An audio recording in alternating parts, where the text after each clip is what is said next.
Answer question number 1 in the name of the Honourable Phil Heatley. Mr. Speaker, my question is to the Minister of Finance and asks, how will the government's fiscal management help to ensure interest rates will remain lower than they were in the previous economic cycle? Order. Honourable Stephen Joyce. Mr. Speaker, on behalf of the Minister of Finance, the government will continue to responsibly manage its finances by being careful with its spending and focusing on delivering better results to New Zealanders. It's important that we do not allow interest rates to increase to levels seen in 2007 and 2008 when homeowners were paying almost 11% on their floating mortgages. That would be irresponsible. So we've stuck to our very tight operating allowances for new spending and revenue initiatives for 2014-15, and that allowance will increase marginally to $1.5 billion in 2015 budget. Treasury has confirmed that this is around the upper limit of new spending before it starts to materially affect interest rates, and it's well below the enormous $7 billion operating allowance under Labor in 2008. Supplementary, Mr. Supplementary Speaker. Question, Honourable Phil Heatley. To the Minister, what are some of the benefits of the government's responsible approach to carefully managing its finances? Honourable Stephen Joyce. Mr. Speaker, on behalf of the Minister of Finance, there are a number of benefits. Firstly, the government remains on track to return to fiscal surplus in the current financial year. Secondly, the latest budget projections indicate that net government debt, and I stress that's excluding the New Zealand Super Fund, will have fallen to around 13% of GDP by 2023. In dollar terms, that will be about $150 billion less than Treasury projected before our first budget in 2009. Thirdly, we've been able to redirect taxpayers' money to where it achieves the best results, such as the $500 million package for families and children which we announced in Budget 2014. So the government's responsible fiscal management is delivering many benefits to New Zealanders. Supplementary. Supplementary question, the Honourable Phil Heatley. Mr. Speaker, what other examples? Mr. Speaker, the crowds are cheering. I can't hear myself. Order. Just get on with the question, otherwise we'll move somewhere else. Mr. Speaker, what other examples can he provide the government's responsible fiscal management delivering better results for New Zealanders?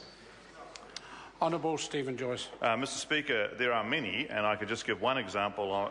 My colleague, the Minister of Tertiary Education, Skills and Employment, has released figures today showing the government's strong focus on results in tertiary education is delivering for New Zealanders. In 2013, a record 25,800 domestic students completed bachelor's degrees, which is 24% higher than those who graduated in 2008. And overall, the number of qualifications achieved in 2013 by all students was 20% higher than 5 years ago. Also, the performance of Māori and Pacifica students is improving dramatically. The number of Māori students that have completed bachelor's degrees has increased by 62% since 2008, and the number of Pacifica students by 56% over that same period. Back in the 2000s,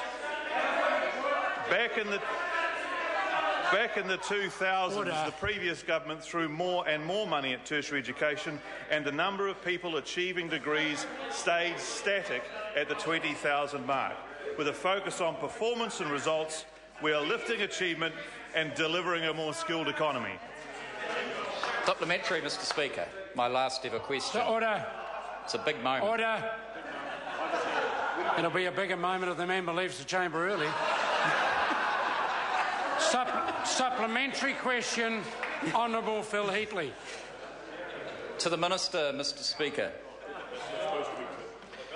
What reports has he received of fiscal proposals that are not fully costed and would fail to deliver the benefits to families that their proponents claim? Order. Insofar as there is some ministerial responsibility, the Honourable Stephen Joyce. Well, Mr. Speaker, on behalf of the Minister of Finance, I have seen reports, including one of a particularly irresponsible proposal that has not been properly costed or accurately explained.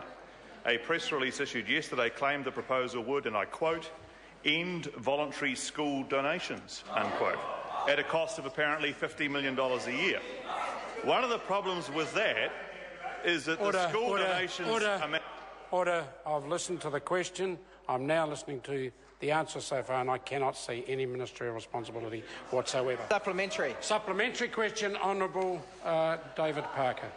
How is it fair and fiscally responsible to tax salary and wage earners on every dollar they earn while refusing to tax the capital gains of property speculators?